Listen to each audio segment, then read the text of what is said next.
Uzma be be کی وفات کے بعد سے صاحب تو بیرون ملک شفٹ ہو گئے ہیں، یہ گھر تب سے بند پڑا ہے۔ چوکیدار کے الفاظ نے ندیم کے پیروں تلے زمین نکال دی۔ اگر عظمیٰ کا بھائی ملک سے باہر جا چکا تھا تو پھر وہ کون تھی جسے اس نے راشن تقسیم کرتے دیکھا؟ یہ سوال اس کے ذہن میں گونجتا رہا، اسے مزید الجھنوں میں ڈالتا گیا۔ اس کے چہرے پر ایک فاتحانہ مسکراہٹ تھی جب اسے کل ندیم کا ہکا بکا چہرہ یاد آیا۔ وہ جانتی تھی کہ ندیم اب چین سے نہیں بیٹھے گا، وہ اسے ڈھونڈنے کی ہر ممکن کوشش کرے گا۔ اسی لیے وہ اپنی تمام سابقہ پہچان سے دور اس نئے اپارٹمنٹ میں مقیم تھی۔ یہ اپارٹمنٹ ڈاکٹر عدیل کا تھا، وہی فرشتہ صرف انسان جس نے اسے موت کے منہ سے نکالا تھا۔ عدیل، جس کی خوبصورتی اور نرم دلی اس کے اندر کے کرب کو کچھ حد تک کم کر دیتی تھی، آج اس کا سب سے بڑا سہارا تھا۔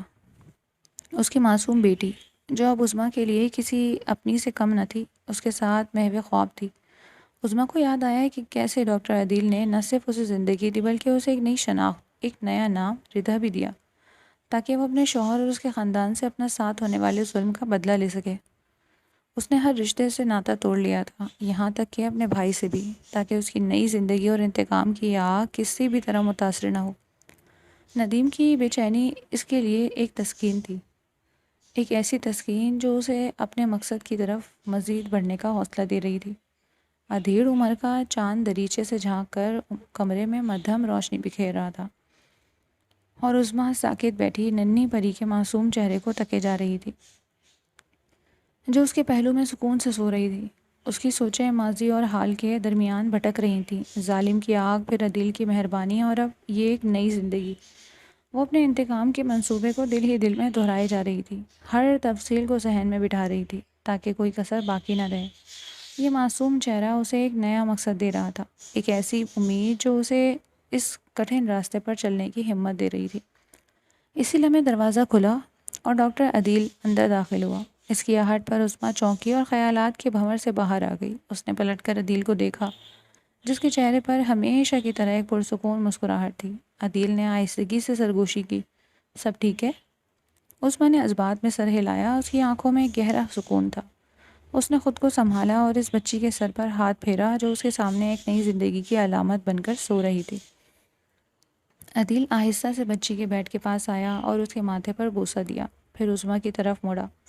تمہیں آرام کی ضرورت ہے ردا، سارا دن تم نے بہت کام کیا ہے۔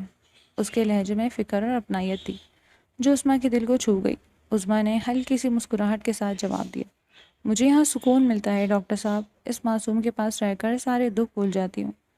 عدیل نے اس کی آنکھوں میں دیکھا جہاں نرمی نظر آ رہی تھی۔ اس نے آہستگی سے کہا، تم بہت بہادر ہو ردا، میں نے تمہاری جیسی ہمت والی عورت پہلے کبھی نہیں دیکھی۔ عظمیٰ کا دل ایک لمحے کو دھڑکا۔ یہ الفاظ محض تعریف نہیں تھے، ان میں ایک گہرا احساس تھا۔ اس نے شرمندگی سے نظریں جھکا لیں اور بولی، یہ سب آپ کی وجہ سے ممکن ہوا ہے، آپ نہ ہوتے تو میں کب کی ختم ہو چکی ہوتی۔ ہم سب ایک دوسرے کا سہارا ہیں۔ ان لفظوں میں ایک انکہی اپنائیت تھی جس نے عظمیٰ کے اندر ایک نئی امنگ پیدا کر دی۔ کمرے میں خاموشی چھا گئی، صرف سوتی ہوئی بچی کی سانسوں کی دھیمی آواز تھی اور عدیل و عظمیٰ کے درمیان بڑھتے ہوئے اندیکھے رشتے کی خاموش گونج۔ ناشتے کی میز پر ایک پرسکون ماحول تھا، جہاں عدیل، عظمیٰ اور ننھی ہانیہ موجود تھے۔ عظمیٰ بالکل ایک ماں کی طرح ہانیہ کو پیار سے سمجھا رہی تھی۔ ہانیہ بیٹا، جلدی سے اپنا ناشتہ ختم کرو ورنہ اسکول کے لیے دیر ہو جائے گی۔ ہانیہ بھی فرمانبردار بچی کی طرح چمچ چلا رہی تھی، کبھی عظمیٰ کی طرف دیکھتی اور کبھی اپنی پلیٹ میں جھانکتی۔ عدیل انہیں دیکھ کر مسکرا رہا تھا، اس کی آنکھوں میں محبت اور اطمینان جھلک رہا تھا۔ یہ منظر اس کے لیے کتنا نیا اور خوشگوار تھا۔ اچانک ہانیہ نے نظریں اٹھا کر عظمیٰ کی طرف دیکھا اور معصومیت سے پوچھا، عظمیٰ آنٹی، کیا آپ کل میری مما بن کر پیرنٹس ٹیچر میٹنگ میں آئیں گی؟ یہ سن کر عظمیٰ ایک لمحے کو ٹھٹکی، اس کے چہرے پر خوشی کی لہر دوڑ گئی اور اس نے فوراً مسکراتے ہوئے کہا، ہاں بیٹا، میں ضرور آؤں گی۔ ہانیہ کا چہرہ خوشی سے کھل اٹھا اور اس نے جھٹ سے کہا، شکریہ مما۔ یہ لفظ مما سن کر عظمیٰ کے دل میں ایک عجیب سی شیرینی گھل گئی۔ ایک لمحے کے لیے اس کی نظریں عدیل سے ملی، جہاں دونوں کی آنکھوں میں ایک انکہی خوشی اور سکون تھا۔ عدیل کی آنکھوں میں تشکر اور محبت کا امتزاج تھا، جبکہ عظمیٰ کی آنکھوں میں بھی ویسی ہی کیفیت، مگر اگلے ہی لمحے شرم کے احساس نے اسے گھیر لیا اور اس نے فوراً نظریں جھکا کر اپنی پلیٹ میں دیکھنے لگی اور جلدی جلدی ناشتہ ختم کرنے لگی۔ وہ خاموشی سے مسکرا رہی تھی، اس نے اس نئے رشتے کی بنیاد پر جو ہانیہ کے ایک لفظ نے رکھ دی تھی۔ عدیل اور ہانیہ کو الوداع کہنے کے بعد عظمیٰ کے ذہن میں صرف ایک ہی منصوبہ گردش کر رہا تھا۔ اب وقت تھا ندیم سے دوبارہ ملنے کا، اپنے انتقام کے اگلے قدم کو عملی جامہ پہنانے کا۔ اس نے ایک گہری سانس لی اور آئینے کے سامنے کھڑی ہو کر خود کو تیار کرنے لگی۔ آج اسے اپنے جذبات پر قابو رکھنا تھا۔ وہ صرف ردا تھی، ایک مضبوط اور پر اعتماد عورت۔ تیار ہو کر وہ اسی جگہ پہنچی جہاں ندیم سے دوبارہ سامنا متوقع تھا۔ جب وہ وہاں پہنچی تو ندیم پہلے سے موجود تھا۔ اس کی نظریں بے چینی سے اسے ہی تلاش کر رہی تھیں۔ جیسے ہی عظمیٰ اس کے قریب پہنچی، ندیم کا چہرہ کھل اٹھا۔ ندیم اسے دیکھ کر اس کے چہرے پر وہی بے یقینی اور تجسس تھا۔ وہ تیزی سے اس کی طرف بڑھا۔ وہ اس کے قریب آیا اور دبی آواز میں بولا، آپ کو دیکھ کر بہت خوشی ہوئی ردا جی۔ عثمان نے اس کی طرف دیکھا، اس کے چہرے پر کوئی تاثر نہیں تھا۔ ندیم نے اپنی بات جاری رکھتے ہوئے کہا، آپ کا چہرہ بالکل میری مرحوم بیوی عظمیٰ سے ملتا ہے۔ مجھے یقین نہیں آ رہا تھا کہ کوئی اتنا ہم شکل بھی ہو سکتا ہے۔ دراصل میری بیوی کا انتقال ہو چکا ہے۔ وہ بالکل آپ جیسی تھی۔ اس کی یادیں مجھے چین نہیں لینے دیتی۔ میں اسے بہت یاد کرتا ہوں۔ اس کے بغیر میری زندگی ادھوری ہے۔ اس نے اپنی مالی مشکلات کا بھی ذکر کیا، اس امید پر کہ عظمیٰ کے دل میں اس کے لیے ہمدردی پیدا ہو۔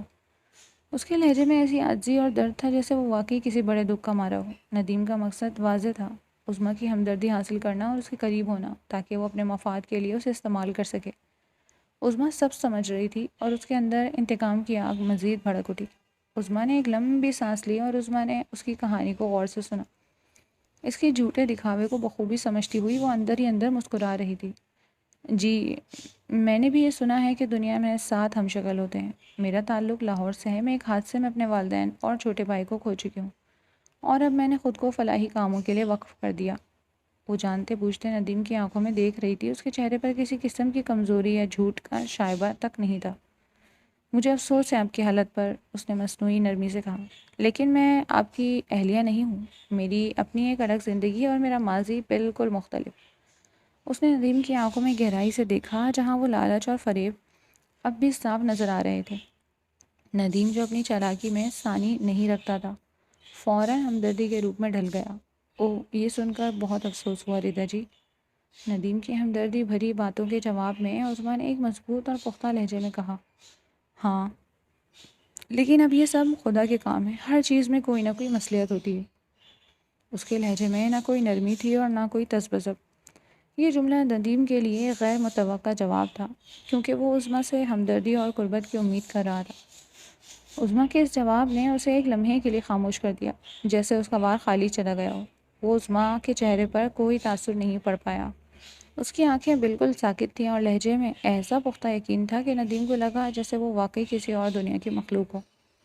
یہ جملہ عظمیٰ کی جانب سے ایک اشارہ تھا کہ وہ ماضی کو بھلا کر آگے بڑھ چکی ہے اور اس کے ذہن میں اب صرف خدا کی مرضی اور تقدیر کے فیصلوں کی قبولیت ہے۔ ندیم نے ایک لمحے کو توقف کیا۔ اس کا دماغ تیزی سے کام کر رہا تھا۔ عظمیٰ کے لہجے کی پختگی اسے حیران کر گئی، مگر اس کی لالچی فطرت نے ایک نیا راستہ ڈھونڈ لیا۔ آپ نے بالکل ٹھیک کہا ردا جی، خدا بہتر جانتا ہے کہ کس میں کیا مصلحت ہے، اس نے مسکراتے ہوئے کہا اور پھر ذرا سا جھک کر کچھ زیادہ ہی قربت دکھاتے ہوئے بولا، کیا آپ میرے گھر تشریف لا سکتی ہیں؟ میں آپ کو اپنی بیگم کی کچھ تصاویر دکھانا چاہتا ہوں۔ وہ واقعی آپ جیسی تھی اور مجھے یقین ہے کہ انہیں دیکھ کر آپ کو بھی عجیب لگے گا۔ اس کی آنکھوں میں لگی لپٹی باتوں کے ساتھ ایک گندی چمک تھی۔ وہ ردا کی دولت سے متاثر ہو چکا تھا اور اسے اپنی زندگی کا نیا ذریعہ آمدنی سمجھ رہا تھا۔ ندیم کے ذہن میں ردا کے ساتھ ایک نئی زندگی کے خواب بننا شروع ہو گئے تھے، جہاں دولت اور آسائش کا اس کا مقدر تھی۔ اس کی چالاکی نظریں ردا کی قیمتی لباس اور اس کے فلاحی کاموں کی وجہ سے ملنے والی عزت پر مرکوز تھیں۔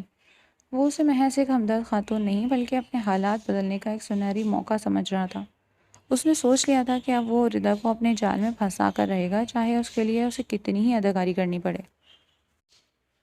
ندیم کی دعوت پر عظمیٰ کے لبوں پر ایک باریک سی مسکراہٹ نمودار ہوئی، ایک ایسی مسکراہٹ جسے ندیم نے ردا کی رضامندی سمجھا۔ ٹھیک ہے، میں چلتی ہوں آپ کے ساتھ، اس نے کہا، اور اس کے لہجے میں ایسی سادگی تھی کہ ندیم کو ذرا بھی شک نہ ہوا۔ عظمیٰ اب اس کھیل کو آگے بڑھانا چاہتی تھی۔ اسے ندیم کو اس کی چال میں پھنسا کر سبق سکھانا تھا۔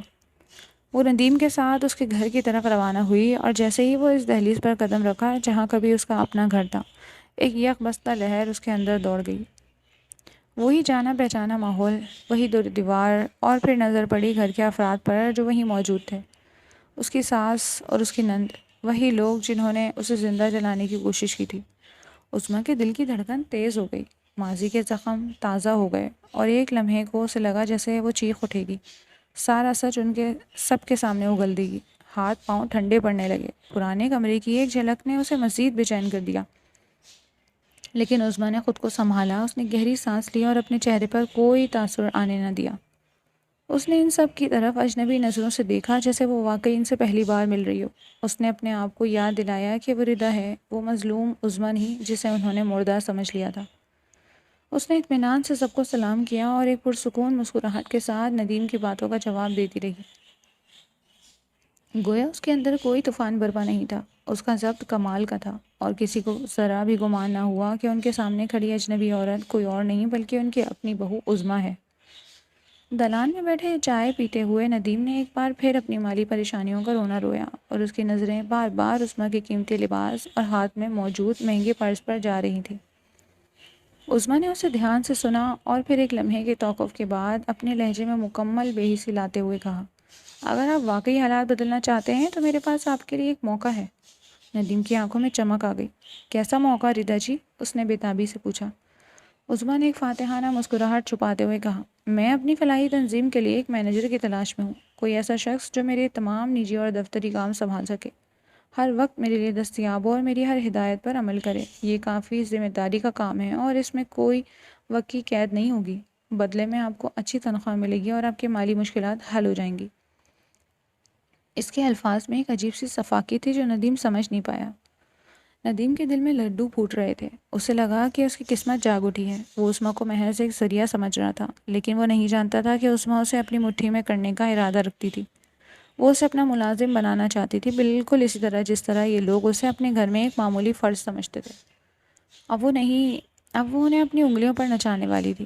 مجھے یہ کام منظور ہے ردا جی، میں کل سے ہی آپ کے ساتھ کام کرنا چاہوں گا، ندیم نے خوشی سے کہا۔ اس کی آنکھوں میں مستقبل کے سنہرے خواب سجے تھے۔ عظمیٰ نے اس کی طرف دیکھا اور اس کے دل میں ایک اطمینان تھا کہ اس کے انتقام کا پہلا قدم کامیابی سے اٹھایا جا چکا ہے۔ ندیم کے گھر سے نکل کر عظمیٰ نے گاڑی میں بیٹھتے ہی اپنا فون نکالا اور ایک نمبر ڈائل کیا۔ چند سیکنڈ کی گھنٹی کے بعد دوسری طرف سے آواز آئی، جی میڈم، حکم کریں۔ یہ اس کا اصل مینیجر تھا، جسے وہ ہمیشہ بھروسے کے ساتھ اپنے سارے کام سونپتی تھی۔ عظمیٰ کے چہرے پر ایک کرخت مسکراہٹ تھی۔ اس نے دھیمے مگر پرعزم لہجے میں کہا، سنو، میں تمہارے لیے ایک نیا اسسٹنٹ بھیج رہی ہوں، اس کا نام ندیم ہے۔ اس کی آواز میں ایک خاص قسم کی سختی تھی جو اس کا مینیجر بخوبی سمجھتا تھا۔ میں چاہتی ہوں کہ تم اسے دن رات کام کراؤ، بغیر کسی وقفے کے۔ اس کی ہر غلطی پر اسے سخت الفاظ میں سمجھاؤ، اسے احساس دلاؤ کہ وہ کتنا ناکارہ ہے۔ اسے ہر وقت دباؤ میں رکھنا، لیکن یہ بات اسے کبھی پتہ نہ چلے کہ یہ سب میری ہدایت پر ہو رہا ہے۔ عثمیٰ نے واضح الفاظ میں اپنی ہدایت دی۔ اس کے لہجے میں کوئی نرمی نہیں تھی، سمجھے؟ جی میڈم، بالکل سمجھ گیا، آپ فکر نہ کریں، مینیجر نے جواب دیا۔ اس کی آواز میں فرما برداری تھی۔ عثمیٰ نے کال کاٹ دی اور کھڑکی سے باہر دیکھنے لگی۔ اب کھیل شروع ہو چکا تھا۔ ندیم کو اپنی ہر زیادتی کا حساب دینا تھا، اور وہ اسے اسی طرح اذیت دینے والی تھی جس طرح اس نے اور اس کی ماں نے اسے دی تھی۔ عظمیٰ گھر میں ہانیہ کا انتظار کر رہی تھی۔ دروازے کی گھنٹی بجی اور عظمیٰ نے مسکراتے ہوئے دروازہ کھولا۔ سامنے ہانیہ کھڑی تھی، بستے کا بوجھ اس کے ننھے کندھوں پر نمایاں تھا۔ جیسے ہی اس نے عظمیٰ کو دیکھا، اس کے چہرے پر خوشی کی لہر دوڑ گئی اور وہ پکار اٹھی، مما! یہ لفظ سنتے ہی عظمیٰ کا دل محبت سے سرشار ہو گیا۔ ہانیہ بھاگ کر اس کی طرف آئی اور اس سے لپٹ گئی۔ عثمیٰ نے اسے گود میں اٹھا لیا۔ ہانیہ نے اپنا سر اس کے کندھے پر رکھ دیا۔ وہ ہانیہ کو گود میں لیے باتھ روم کی طرف بڑھی، جہاں اس نے بڑے پیار سے ہانیہ کو نہلانا شروع کیا۔ ہانیہ پانی سے کھیل رہی تھی اور ساتھ ہی چہک چہک کر دن بھر کی باتیں کر رہی تھی۔ مما، آج اسکول میں ہماری ٹیچر نے ہمیں ایک کہانی سنائی۔ مما، آج میرا دوست مجھ سے لڑ رہا تھا۔ ہانیہ کے معصوم سوالات اور شرارتیں عظمیٰ کے اندر کی ہر تلخی کو بھلا رہی تھی۔ عظمیٰ مسکراتے ہوئے اسے جواب دیتی جا رہی تھی، اوہ اچھا، پھر تم نے کیا کیا؟ اور ہانیہ تفصیل سے سب کچھ بتاتی۔ نہلانے کے بعد عظمیٰ نے ہانیہ کو کھانا کھلایا اور پھر اسے بستر پر سلا دیا۔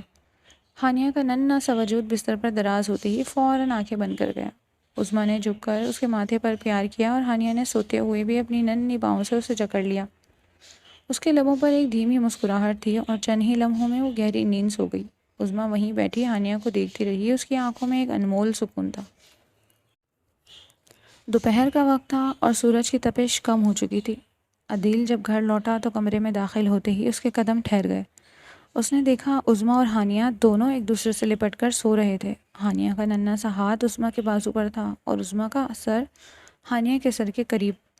دونوں کے چہروں پر معصومیت اور سکون نمایاں تھا۔ یہ منظر عدیل کے دل کو چھو گیا۔ اس کی نظریں عظمیٰ پر ٹھہر گئیں۔ نیند میں اس کا چہرہ بہت پرسکون اور معصوم لگ رہا تھا۔ وہ سوچنے لگا، کیسے کوئی اتنا شفاق ہو سکتا ہے کہ ایک ایسی پاک روح کو اتنی اذیت دے؟ عظمیٰ کی کہانی، اس پر ڈھائے گئے ظلم و ستم کی داستان اس کے ذہن میں گھوم گئی۔ اسے یاد آیا عظمیٰ کی وہ جھلسی ہوئی حالت جب وہ پہلی بار اس کے پاس آئی تھی۔ عدیل کی آنکھوں میں محبت کے ساتھ ساتھ ایک مضبوط ارادہ بھی چمک رہا تھا۔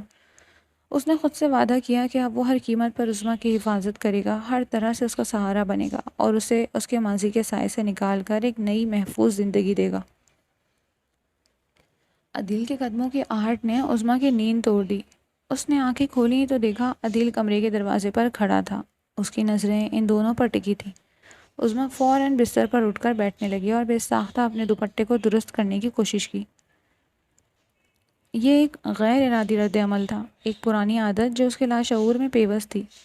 عدیل نے اس کا ارادہ بھانپ لیا۔ اس نے نرمی سے اپنا ہاتھ اٹھا کر اسے روکا، گویا کہہ رہا ہو کہ ضرورت نہیں۔ اس کے چہرے پر ایک دھیمی مسکراہٹ تھی جو اطمینان اور احترام کا اظہار کر رہی تھی۔ ایک لمحے کے لیے ان کی نظریں ملیں جو جہاں خاموش اعتراف اور بھروسہ تھا۔ پھر عدیل نے آہستگی سے سر ہلایا اور بغیر کچھ کہے کمرے سے باہر نکل گیا۔ اس کے جانے کے بعد بھی عظمیٰ وہیں بیٹھی رہی۔ اس کے دل میں ایک عجیب سے سکون اور تحفظ کا احساس تھا۔ اگلی صبح ندیم بڑے چاؤ سے کام پر پہنچا۔ اس کے دل میں ردا کی مہربانی اور ایک نئی شاندار زندگی کے خواب تھے۔ اسے فوراً ہی مینیجر کے پاس بھیج دیا گیا۔ مینیجر نے اسے ایک ڈھیر سارے کاغذات تھما دیے اور ہدایت کا سلسلہ شروع ہو گیا۔ یہ فائلیں ترتیب دینی ہیں، یہ رپورٹس بنانی ہیں، ان کلائنٹس کو کال کرنی ہے، اور ہاں، آج شام تک یہ پریزنٹیشن بھی تیار ہونی چاہیے۔ ندیم نے سر ہلایا اور کام میں جٹ گیا۔ پہلے 5 گھنٹے تو اسے سر اٹھانے کی فرصت ہی نہ ملی۔ وہ مسلسل کام کرتا رہا، کبھی فون پر، کبھی کمپیوٹر پر اور کبھی فائلوں کے ڈھیر میں الجھا ہوا۔ اس کی توقع کے برعکس یہاں کام کا بوجھ کہیں زیادہ تھا اور مینیجر کا لہجہ بھی خشک اور بے لچک تھا۔ جب گھڑی نے دوپہر کے کھانے کا وقت بتایا تو ندیم نے سکھ کا سانس لیا اور بمشکل اپنی کرسی سے اٹھا۔ وہ ابھی کینٹین میں بیٹھ کر مشکل سے تو نوالے ہی لے پایا تھا کہ اس کے فون کی گھنٹی بج اٹھی۔ مینیجر کی آواز تھی، ندیم، تمہارا بریک ختم ہو چکا ہے، فوراً واپس آؤ، ایک ارجنٹ میٹنگ ہے اور تمہیں اس کی تیاری کرنی ہے۔ ابھی بمشکل 20 منٹ ہی گزرے تھے لیکن ندیم کے پاس کوئی چارہ نہیں تھا۔ وہ بڑبڑا کر اٹھا اور بھوکے پیٹ واپس کام کی طرف چل پڑا۔ اس کے ذہن میں وہ آسانی سے ملنے والی نوکری کے سارے خواب چکنا چور ہو رہے تھے۔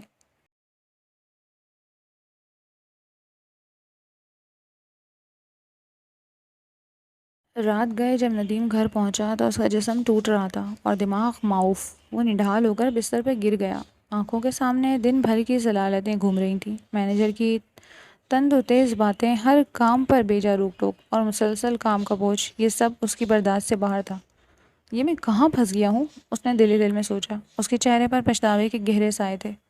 اسے یاد آیا وہ آسائش بھری زندگی جو اس نے عظمیٰ کی لاش پر حاصل کی تھی، اور اب یہ نوکری اس کے لیے کسی سزا سے کم نہیں تھی۔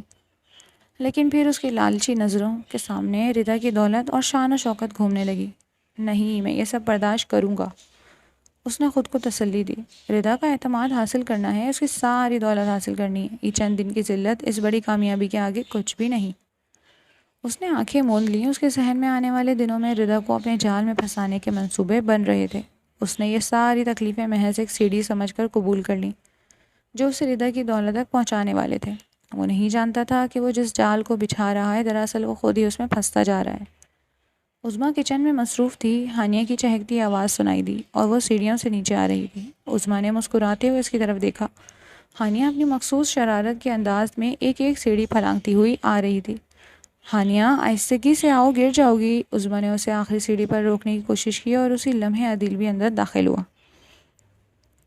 ہانیہ کو روکتے ہوئے عظمیٰ کا دھیان مکمل طور پر اس کی طرف تھا کہ وہ کہیں گر نہ جائے۔ اس کے پاؤں لڑکھڑائے اور وہ اپنا توازن کھو بیٹھی۔ عظمیٰ گرنے ہی والی تھی کہ عدیل نے رفتاری سے آگے بڑھ کر اسے اپنے بازوؤں میں تھام لیا۔ اس لمحے وقت جیسے تھم سا گیا تھا۔ عظمیٰ کی آنکھیں حیرت سے پھیل گئیں۔ وہ عدیل کی مضبوط گرفت میں تھی اور دونوں ایک دوسرے کی آنکھوں میں دیکھ رہے تھے۔ ایک عجیب سی کشش اور خاموش احساس اس لمحے کے ان کے درمیان رقص کر رہا تھا۔ ہانیہ نیچے کھڑی یہ سب اپنی معصوم نظروں سے دیکھ رہی تھی۔ میں معذرت چاہتی ہوں، عظمیٰ شرمندگی سے نظریں جھکا کر سنبھلتے ہوئے بولی۔ اس کے گالوں پر سرخی دوڑ گئی۔ عدیل نے مسکراتے ہوئے اسے تھامے رکھا۔ اس کی آنکھوں میں شوق تھی۔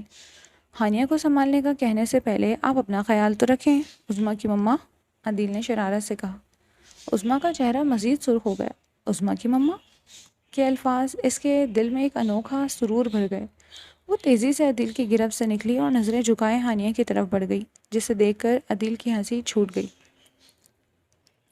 دوپہر کا وقت تھا جب عظمیٰ ڈاکٹر عدیل کے ساتھ فلاحی تنظیم کے دفتر پہنچی۔ یہ ایک معمول کا دورہ تھا، لیکن عظمیٰ کے لیے آج کچھ خاص تھا۔ وہ جانتی تھی کہ ندیم اندر موجود ہوگا اور اسے اسی طرح کی ذلت کا سامنا کرنا پڑا ہوگا جو اس نے عظمیٰ کو دی۔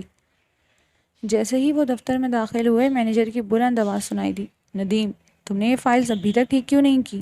تمہیں کتنی بار سمجھانا پڑے گا کہ کام کیسے کرتے ہیں؟ تمہاری سستی کی وجہ سے ہماری پوری ٹیم کا وقت ضائع ہو رہا ہے۔ ندیم سر جھکائے رنگ فک کھڑا تھا۔ اس کے چہرے پر تھکن اور پریشانی صاف جھلک رہی تھی۔ عظمیٰ نے اس کی طرف دیکھا۔ اس کے ہونٹوں پر ایک دھیمی سی مسکراہٹ نمودار ہوئی جو اطمینان کی علامت تھی۔ اس کے دل میں ایک عجیب سی خوشی محسوس ہوئی، ایک ایسی خوشی جو اس اذیت کا بدلہ تھی جو اس نے خود سہی تھی۔ عدیل نے عظمیٰ کی طرف دیکھا۔ اسے لگا جیسے عظمیٰ کا چہرہ کچھ لمحے کے لیے روشن ہوا ہو۔ عظمیٰ نے فوراً خود کو سنبھالا اور پیشہ ورانہ انداز میں عدیل سے بات کرنے لگی، جیسے اسے کچھ دکھائی ہی نہ دے رہا ہو، مگر اس کے اندر کی فاتحانہ کیفیت اسے بے سکون دے رہی تھی، بے حد سکون دے رہی تھی۔ عظمیٰ نے ندیم کی طرف رخ کیا۔ اس کے چہرے پر سنجیدگی تھی۔ تو ندیم، کام کیسا چل رہا ہے؟ کوئی مشکل تو نہیں آ رہی؟ اس نے پوچھا۔ اس کے لہجے میں ایسی بے نیازی تھی جو ندیم کو اندر تک چھلنی کر گئی۔ ندیم نے فوراً خود کو سنبھالا اور ہونٹوں پر مصنوعی مسکراہٹ لاتے ہوئے بولا، جی ردا جی، سب ٹھیک ہے۔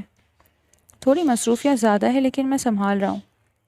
وہ دکھاوا کر رہا تھا کہ اسے کوئی پریشانی نہیں، حالانکہ اندر ہی اندر وہ عذاب میں مبتلا تھا۔ اسی اثنا میں ڈاکٹر عدیل عظمیٰ کے قریب آیا اور دھیمی آواز میں پوچھا، کیا سب ٹھیک ہے ردا؟ اس کی نظروں میں فکر مندی تھی۔ عظمیٰ نے اس کی طرف مسکرا کر دیکھا اور اسبات میں سر ہلایا۔ یہ منظر دیکھ کر ندیم کے چہرے کا رنگ اڑ گیا۔ اس کے دل میں حسد کی آگ بھڑک اٹھی۔ ردا کی دولت کے ساتھ ساتھ اب اس کا تعلق بھی کسی اور کے ساتھ بنتا دیکھ کر وہ اندر سے جل رہا تھا۔ اسے یہ برداشت نہیں ہو رہا تھا کہ ردا کسی اور کے قریب ہو۔ اس کی آنکھوں میں صاف جھلک رہا تھا کہ وہ کس قدر بے چین ہو چکا ہے۔ ندیم سے مزید برداشت نہیں ہوا۔ ردا اور عدیل کی قربت اور ردا کی عدیل کے لیے خاص نظروں نے اسے بے چین کر دیا۔ اپنی جلن اور تجسس پر قابو نہ پاتے ہوئے اس نے ہمت کی اور براہ راست عظمیٰ سے پوچھ ہی لیا، ردا جی، یہ ڈاکٹر عدیل صاحب کون ہیں آپ کے؟ اس کے لہجے میں سوال کم اور چھپی ہوئی بے چینی زیادہ تھی۔ عظمیٰ نے ایک لمحے کے لیے ندیم کی طرف دیکھا۔ اس کے چہرے پر ایک دھیمی سی مسکراہٹ نمودار ہوئی۔ وہ سمجھ گئی تھی کہ ندیم کیا محسوس کر رہا ہے۔ اس نے پرسکون انداز میں جواب دیا، ڈاکٹر عدیل، وہ میرے بہترین دوستوں میں سے ایک ہیں اور میرے لیے بہت خاص ہیں۔ اسے آخری الفاظ میں ایسی گرمجوشی تھی کہ ندیم کا رنگ مزید فک ہو گیا۔ یہ جواب اس کے لیے کسی جھٹکے سے کم نہیں تھا۔ اس نے اس کے تمام خوابوں اور منصوبوں کو بکھیر کر رکھ دیا۔ ندیم کے دماغ میں گھنٹیاں بج اٹھیں۔ بہترین دوست اور بہت خاص؟ اس نے دل ہی دل میں دہرایا۔ یہ الفاظ اس کے لیے خطرے کی گھنٹی تھے۔ عدیل کی ردا کے ساتھ قربت اور ردا کا اس کے لیے جھلکتا احساس ندیم کو ڈرا رہا تھا۔ اسے لگا جیسے اس کی دولت حاصل کرنے کی امیدیں دم توڑ رہی ہیں۔ مجھے جلدی کرنی ہوگی، اس نے سوچا، عدیل کہیں ردا کو مجھ سے چھین نہ لے۔ اس کے اندر کا لالچ ایک بار پھر سر اٹھا چکا تھا اور اب اس میں ردا کو کھو دینے کا خوف بھی شامل ہو گیا۔ اس نے تہیہ کر لیا کہ وہ جلد از جلد ردا کے قریب جائے گا، اسے اپنی باتوں کے جال میں پھنسائے گا اور اسے باور کرائے گا کہ وہ اس کے لیے کتنا موزوں ہے، اور اس کا مقصد صرف ردا کی دولت نہیں تھا بلکہ ردا کو عدیل سے چھین کر مکمل طور پر اپنا بنانا بھی تھا۔ اس کے ذہن میں ایک نیا شیطانی منصوبہ بننے لگا جس میں ردا کو اپنی محبت کا جھوٹا یقین دلا کر قابو کرنا شامل تھا۔ اگلے چند دنوں تک ندیم نے ردا کے گرد منڈلانا شروع کر دیا۔ وہ ہر موقع پر اسے متاثر کرنے کی کوشش کرتا، تعریفیں کرتا۔ آخر کار ایک دن ندیم نے ہمت کر کے عظمیٰ سے کہا، ردا جی، آپ نے میری بہت مدد کی ہے اور میں آپ کا تہ دل سے مشکور ہوں۔ کیا میں آپ کو اتوار کی شام کھانے پر مدعو کر سکتا ہوں؟ میں چاہتا ہوں کہ میں آپ کا شکریہ ادا کر سکوں اور آپ کے ساتھ کچھ وقت گزار سکوں۔ اس کی آنکھوں میں امید اور ایک واضح لالچ تھی۔ عظمیٰ نے ایک لمحے کے لیے توقف کیا۔ اس کے چہرے پر ایک دھیمی سی پراسرار مسکراہٹ آئی اور چلی گئی۔ وہ جانتی تھی کہ ندیم اسے کیوں بلا رہا ہے، اور وہ یہ بھی جاننا چاہتی تھی کہ وہ اپنی گناہوں بھری فطرت میں کتنا گہرا جا سکتا ہے۔ ٹھیک ہے ندیم، میں اتوار کو رات کے کھانے پر آ جاؤں گی، عظمیٰ نے پرسکون لہجے میں کہا، اور اس کے دل میں ایک اطمینان تھا کہ اس کا جال اب مکمل طور پر بچ چکا تھا اور ندیم اس میں پھنسنے کے لیے بےتاب تھا۔ یہ ملاقات اس کے انتقام کے کھیل کا ایک اہم حصہ تھی، اور وہ دیکھنے کے لیے بے چین تھی کہ ندیم اب کون سی چال چلتا ہے۔ سارے دن کی تھکن کے بعد عظمیٰ نے خود کو تازہ دم کرنے کا سوچا۔ وہ اپنے باتھ روم میں گئی، مگر شاور خراب تھا۔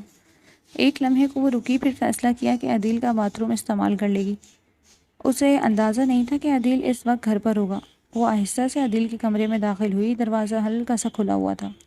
جیسے ہی اس نے اندر قدم رکھا، اس کی نظر سامنے پڑی، وہ ٹھٹک گئی۔ عدیل صرف ایک تولیہ لپیٹے کھڑا تھا، بظاہر وہ ابھی شاور لے کر نکلا تھا۔ عظمیٰ شرم سے سرخ ہو گئی اور فوراً مڑ کر باہر نکلنے لگی۔ اس سے پہلے کہ وہ کمرے سے باہر نکل پاتی، عدیل نے تیزی سے اس کا ہاتھ تھاما اور اسے اپنی طرف کھینچ لیا۔ عظمیٰ حیران رہ گئی اور اس کے منہ سے بے ساختہ نکلا، عدیل۔ عدیل کے چہرے پر ایک دلکش مسکراہٹ تھی۔ اس نے اسے آہستہ سے دیوار کے ساتھ لگا دیا۔ عظمیٰ مزید شرما گئی، اس کی نظریں جھکی ہوئی تھیں۔ عدیل کیا کر رہے ہیں؟ ہانیہ دیکھ لے گی، اس نے سرگوشی کی۔ عدیل نے اس کے چہرے کو ہاتھوں میں لیا اور پیار سے بولا، کیا فرق پڑتا ہے؟ ہانیہ کی مما ہانیہ کے بابا کے ساتھ ہیں، اس میں غلط کیا ہے؟ جوڑے ایسے ہی تو رہتے ہیں۔ عظمیٰ نے نظریں اٹھائی اور مدھم آواز میں کہا، ہم جوڑا نہیں ہیں، پلیز مجھے جانے دیں۔ عدیل نے مسکراتے ہوئے اس کے کان کے قریب سرگوشی کی، تو بن جاتے ہیں نا، مجھ سے شادی کر لو عظمیٰ، میں اب تمہارے بغیر نہیں رہ سکتا۔ یہ سنتے ہی عظمیٰ کا دل زور سے دھڑکا، اس کے چہرے پر شرم اور خوشی کے ملے جلے تاثرات تھے۔ وہ تیزی سے اس کی گرفت سے نکلی اور مسکراتی ہوئی دروازے کی طرف بھاگی۔ اس کی مسکراہٹ نے عدیل کو بتا دیا تھا کہ وہ راضی ہے۔ اتوار کی شام عظمیٰ اور ندیم ایک مہنگے ریسٹورنٹ میں موجود تھے۔ ندیم آج کچھ زیادہ ہی خوش اخلاق اور مہربان بنا ہوا تھا، اس کی ہر بات میں بناوٹ نمایاں تھی۔ عظمیٰ خاموشی سے اس کی باتوں کا جواب دیتی رہی، اس کے چہرے پر کوئی خاص تاثر نہیں تھا۔ رات کے کھانے کے بعد ندیم نے بڑے ادب سے عظمیٰ کو گھر چھوڑنے کا پیشکش کی۔ ردا جی، میں آپ کو گھر تک چھوڑ دوں گا، اتنی رات کو آپ اکیلے کہاں جائیں گی؟ عظمیٰ نے بظاہر تو ہاں کر دی، لیکن اس کے اندر ایک عجیب سی بے چینی اور نفی کا احساس پیدا ہو رہا تھا۔ ندیم کی حد سے زیادہ اچھی بننے کی کوشش اسے مشکوک لگ رہی تھی۔ اس کی چھٹی اسے خبردار کر رہی تھی کہ کچھ گڑبڑ ہے۔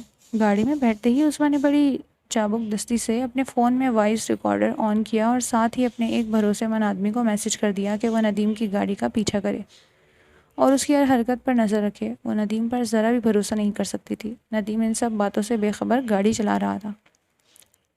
اچانک ندیم نے گاڑی سنسان اور تاریک جگہ پر روک دی۔ عظمیٰ نے حیرانی سے اس کی طرف دیکھا، کیا ہوا؟ گاڑی کیوں روکی؟ ندیم نے شیطانی مسکراہٹ کے ساتھ گاڑی کے تمام دروازے لاک کر دیے۔ عظمیٰ کے دل کی دھڑکن تیز ہو گئی۔ ندیم اس کی طرف بڑھا، اس کی آنکھوں میں وحشت تھی۔ عظمیٰ نے اسے روکا، ندیم یہ کیا بدتمیزی ہے؟ لیکن ندیم نے اس کی ایک نہ سنی۔ اس نے عظمیٰ کے ساتھ بدتمیزی کرنا شروع کر دی اور ایک کرخت لہجے میں بولا، تمہیں میرا بننا پڑے گا ردا۔ عظمیٰ نے اپنے اندر کی دہشت کو چھپایا۔ ندیم نے ایک جھٹکے سے عظمیٰ کا دوپٹہ کھینچ کر پرے پھینکا اور اس کی گردن کی طرف بڑھا۔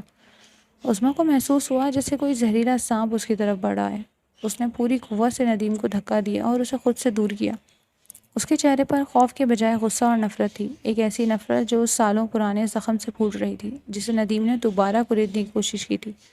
ہاتھ چھوڑو میرا ندیم، اس کی آواز میں ایک گرج تھی۔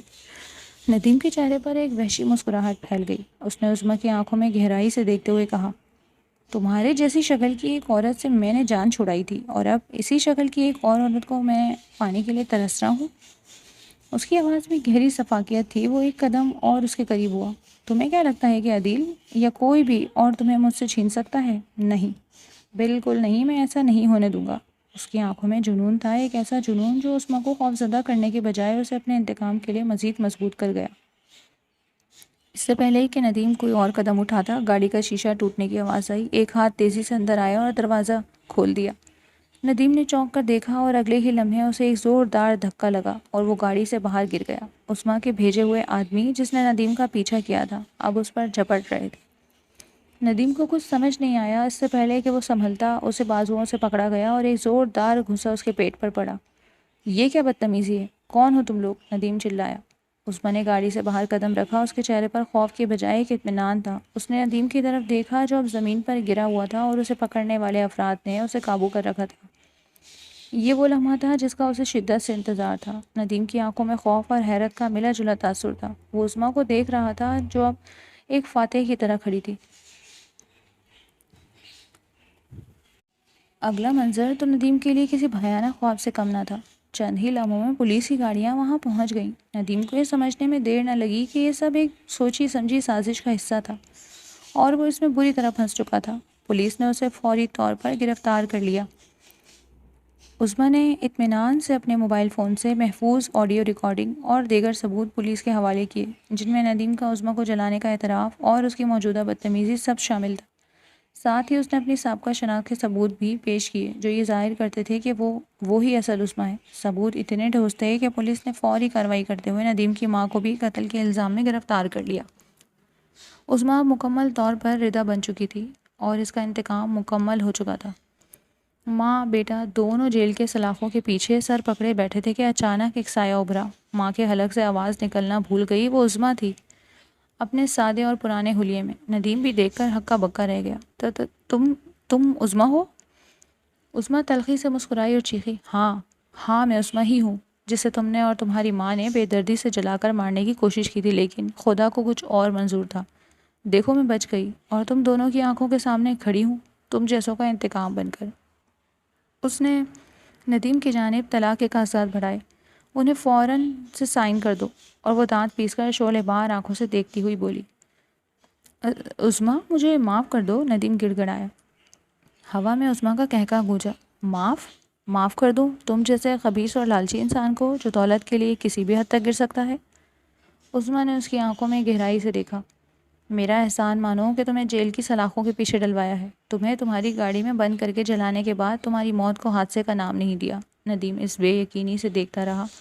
اس کے ذہن میں اپنی سفاکیت کا انجام واضح ہو رہا تھا۔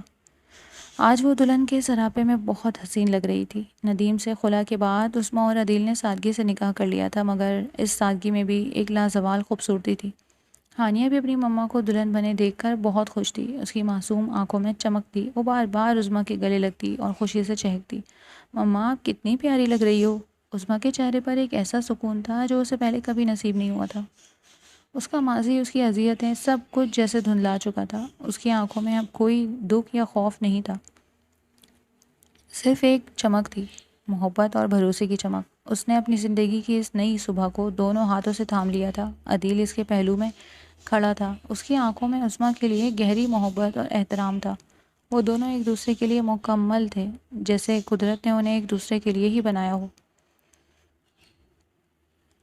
یہ ایک نئی زندگی کا آغاز تھا، جہاں امنگیں تھیں، خواب تھے اور ایک روشن مستقبل ان کا منتظر تھا۔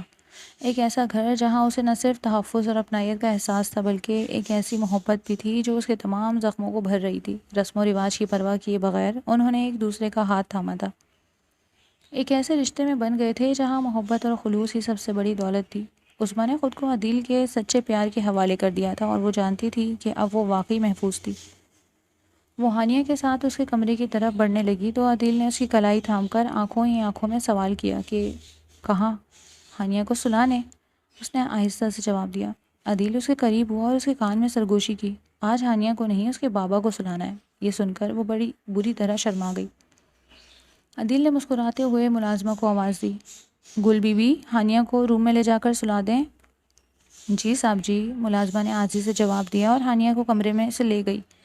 عظمیٰ وہیں کھڑی رہ گئی۔ اسی لمحے عدیل نے اسے باہوں میں اٹھا لیا اور ان کے مشترکہ کمرے کی جانب بڑھ کر دروازہ اندر سے بند کر لیا۔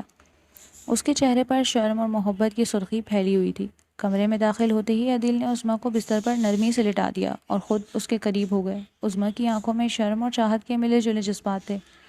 اس نے ہلکے سے عدیل کا چہرہ اپنے ہاتھوں میں لیا اور ایک دھیمی مسکراہٹ کے ساتھ اس کی آنکھوں میں دیکھا۔ آپ نے مجھے ایک نئی زندگی دی ہے عدیل۔ اس کی آواز میں ایک گہرا خلوص تھا۔ عدیل نے اس کے ماتھے پر بوسہ دیا۔ تم میری زندگی ہو عظمیٰ۔ ان کے درمیان کی خاموشی محبت اور سکون سے بھری ہوئی تھی، جو ان تمام اذیتوں کا خاتمہ تھی جو عظمیٰ نے سہی تھی۔ یہ ایک نئی کہانی کا آغاز تھا، جہاں صرف محبت، بھروسہ اور ایک دوسرے کا ساتھ تھا۔ ایک نئی زندگی کی شروعات کا احساس اس کے دل میں گونج رہا تھا۔ تو یہ تھی آج کی کہانی، عدیل اور عظمیٰ کی کہانی، جس میں ہمدردی سے شروع ہوا رشتہ بنا محبت کا رشتہ، احساس کا رشتہ، آج کا ناول کیسا لگا کامنٹس میں ضرور بتائیے، and please subscribe our channel for more interesting stories. ملتے ہیں کل نیو اسٹوری کے ساتھ، تب تک کے لیے ٹیک کیئر اینڈ اللہ حافظ۔